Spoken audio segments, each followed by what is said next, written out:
May hahanapin ka pa ba? Mapagpalang araw ng Miyerkules, kapanalig, ipinagdiriwang natin ang kapistahan ni Santa Teresa de Avila. Pagbati sa mga kapatid nating Carmelites at sa lahat ng ipinangalan kay Santa Teresa. Ito po si Sister Rose Agtarap ng Daughters of St. Paul para sa mabuting balita. Pagnilayan natin ang Ebanghelyo ayon kay San Lucas.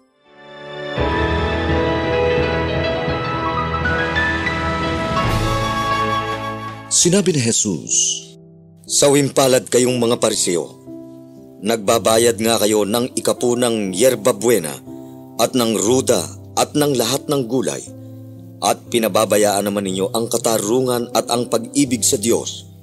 Ito nga ang dapat gawin ng di kinaliligtaan ang mga yon. Sawimpalad kayo, mga Pariseo, gusto ninyong mabigyan ng pangunahing upuan sa mga sinagoga at mabati sa mga liwasan. Sawimpalad kayo na parang mga nakatagong libingan na inaapakan ng mga tao at di man lang nila namamalayan." Nagsalita ang isang guro ng batas. "Guro, iniinsulto mo rin kami sa pagsasabi mo ng mga ito." At sinabi ni Jesus, "Sawimpalad din kayong mga guro ng batas. Ipinapapasa ninyo sa mga tao ang mga napakabigat na pasanin, at hindi man lang ninyo hinihipo ang pasanin ng kahit isang daliri."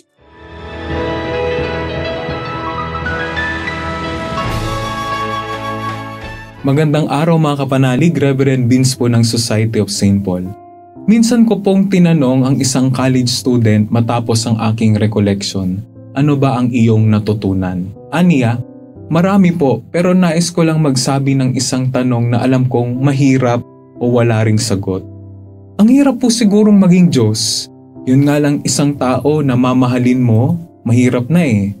Mag-aasawa o mag-girlfriend, boyfriend. Paano pa kaya kung Diyos ka? Iintindihin mo, kikilalanin mo at pagpapasensahan mo ang bawat tao. Siguro po mahirap yun." Napatulala ako at napaisip po ako. Pero iniisip ko rin, how dare us? Ang Diyos na walang sawang nagmamahal, sinusuklian natin ng sakit, dagok at iba pa dahil sa ating pagkamakasalanan. Mga kapanalig, kung tutularan lang natin ang santa na ipinagdiriwang natin ngayon, si Santa Teresa ng Avila, siguro mas maipamamalas natin ang pag-ibig natin sa Diyos. Hindi tayo magpapadaig, hindi tayo matatakot. Alam nating walang kabuluhan ang lahat maliban sa Diyos. At kung tayo sumasa Diyos, sapat na iyon, wala na tayong hahanapin pa. Sana hindi tayo matulad sa mga taong tinawag ni Jesus sa ating ebanghelyo ngayon na kahiya-hiya. Silang mga alam lamang kung paanong mahalin ang Diyos, pero hindi nakita sa kanilang galaw at pamumuhay. Amen. Mga kapanalig, maraming salamat po sa inyong suporta sa aming misyon, lalong-lalo na sa mga donors at sponsors ng programang ito.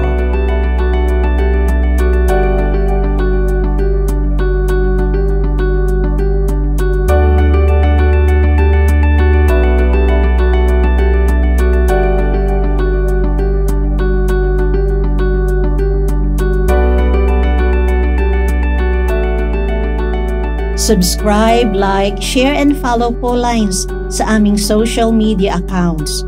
Patuloy po kaming humihingi ng inyong tulong upang maipagpatuloy ang programang ito. Maaari po ninyong ipadala ang inyong love offerings at donasyon sa aming donations channels. Makakaasa po kayo na kasamang lagi ang inyong mga intensyon at kahilingan sa aming panalangin araw-araw. Ito pong muli si Sister Rose na nag-aanyaya sa inyong manalangin kasama ni San Francisco para sa kapayapaan ng ating bayan at ng buong mundo. Panginoon, gawin ninyo kaming instrumento ng inyong kapayapaan. Kung saan may pag-aalitan, hayaan ninyong maghatid kami ng pagmamahal. Kung saan may kapinsalaan, gabayan ninyo kami tungo sa pagpapatawad sa isa't isa.